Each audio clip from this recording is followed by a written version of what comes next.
Bonjour, bonjour, Julie R. Bordelot, accompagnante, consultante en apprentissage alternatif. Aujourd'hui, je viens vous parler en fait du projet d'apprentissage. Quand on choisit de faire l'enseignement à la maison, première étape, on vient aviser le gouvernement de notre intention. En fait, on se prévaut de notre droit d'éduquer notre enfant à la maison en envoyant un avis à la direction de l'enseignement à la maison, la DEM, qui ont un site Internet sur le site du gouvernement de l'éducation. Et ensuite, vous devez aussi aviser la commission scolaire compétente de votre région. Donc, ça, c'est la première étape.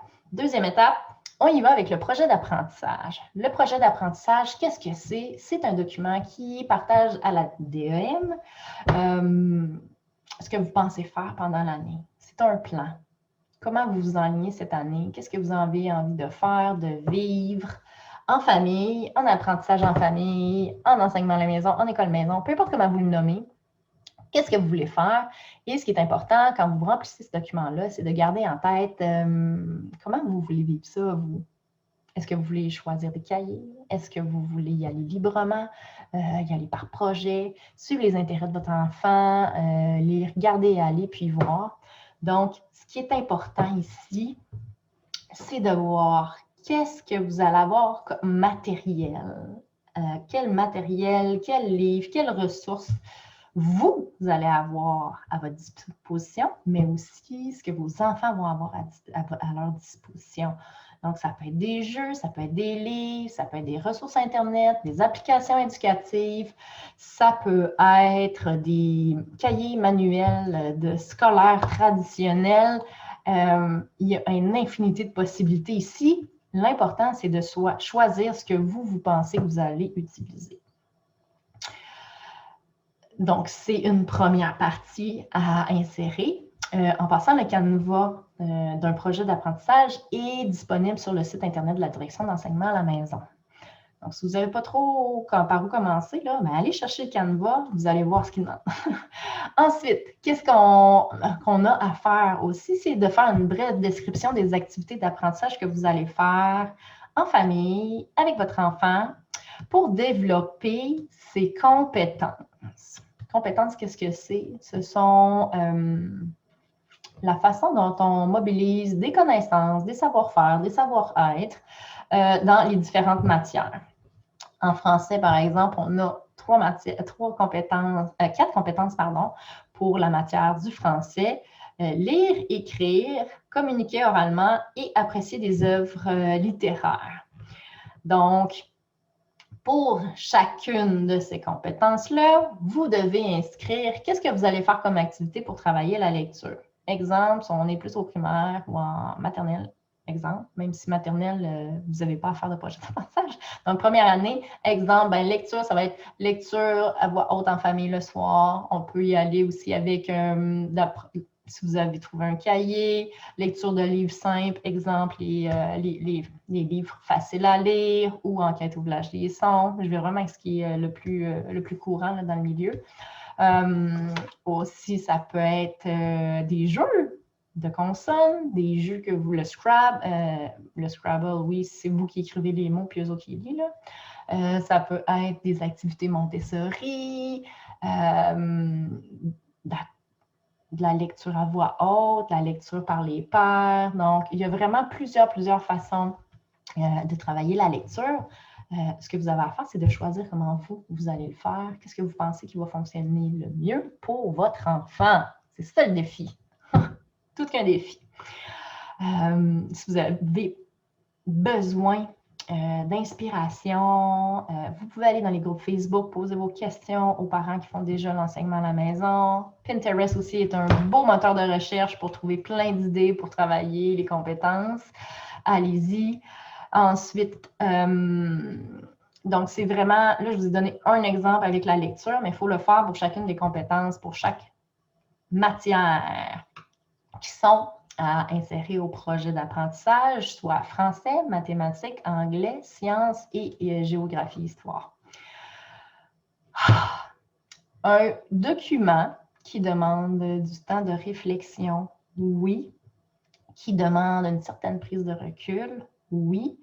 Qui demande aussi de savoir quelles sont les ressources internes que vous avez en dedans de vous, mais aussi quelles sont les ressources externes que vous avez à l'extérieur de vous pour vous supporter et pour aussi supporter votre enfant.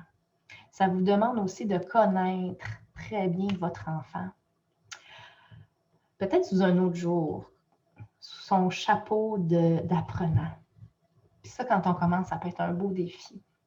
Et l'important, c'est de mettre ses lunettes de détective, comme dirait Mario Boudreau, la co-auteure de notre livre L'éducation à domicile, et de venir voir c'est quoi qui intéresse mon enfant, vers quoi il est attiré naturellement, puis de bâtir un projet d'apprentissage à partir de ça. Donc, pour chacun de vos enfants, ça va être différent. Des fois, ils vont avoir des intérêts communs, des fois, ils vont avoir des intérêts différents. L'important, c'est vraiment de soutenir votre enfant de la meilleure façon qui soit et de voir comment que vous aussi, vous soyez à l'aise avec tout ça. Un beau défi, hein? Oui. Mais c'est réalisable, les parents le réalisent et si jamais vous avez besoin de soutien, de support, j'offre une formation qui vous invite étape par étape à venir vraiment réfléchir à tout ça de façon guidée. Et en plus, en vous inscrivant à cette formation-là, j'offre toujours une consultation de 45 minutes dans laquelle on va prendre du recul sur votre projet d'apprentissage. On va le regarder ensemble. Je vais pouvoir vous donner des idées d'autres sources. Vraiment jaser sur certains aspects qui peuvent être plus difficiles. Et aussi, je suis toujours disponible en soutien par courriel ou par messagerie sur les réseaux sociaux si vous êtes inscrit à cette formation-là. Donc, le projet d'apprentissage, le but principal, moi, je le vois pour vous. Pour moi, un projet d'apprentissage, c'est de voir comment je m'enligne pour la prochaine année avec mon enfant, qu'est-ce que je veux utiliser, qu'est-ce que j'aimerais vivre, réaliser comme activité avec lui, avec elle. Et bien, je le soumets à la direction dans l'enseignement à la maison, puis eux, ils voient s'ils ont assez d'informations ou pas, s'ils ont besoin de précision par rapport à comment eux, ils voient l'enseignement à la maison, comment eux, ils s'attendent à ce que l'enseignement à la maison soit quand même vécu selon un certain minimum de choses. Et bien, c'est ce que vous devez leur partager. Vous devez aussi leur dire combien de temps à peu près vous pensez faire du français dans votre semaine ou dans votre journée. Pour chacune des matières, vous devez dire, OK, combien de temps on devrait passer à peu près à ça pour dresser un portrait global du temps passé à faire des apprentissages en famille. C'est pas, ça peut, là, je vous dis ça, puis là, je le sens que vous, OK, qu'est-ce que je vais écrire? Mais ça s'écrit, il y a des belles phrases qui existent du genre, on fait à peu près 20 heures par semaine, mais on ne se limite pas dans le temps. On y va vraiment selon les intérêts de notre enfant. Mais vous devez aussi présenter votre philosophie éducative. Donc, en vous arrêtant, en vous questionnant comment je veux voir ça, en vous éduquant, en vous instruisant sur les différentes philosophies qui existent dans le monde de l'éducation, mais surtout dans le monde de l'éducation à domicile, ça va vous aider à mettre des mots là-dessus. Et pour ça, vous avez ma formation qui est ton projet d'apprentissage ou encore mon livre, notre livre en fait, l'éducation à domicile qui présente tout ça. Donc, sur ce, je vous laisse avec vos belles réflexions pour le projet d'apprentissage et dans la prochaine capsule de cette série sur l'enseignement à la maison, nous allons parler de l'état de situation et du bilan.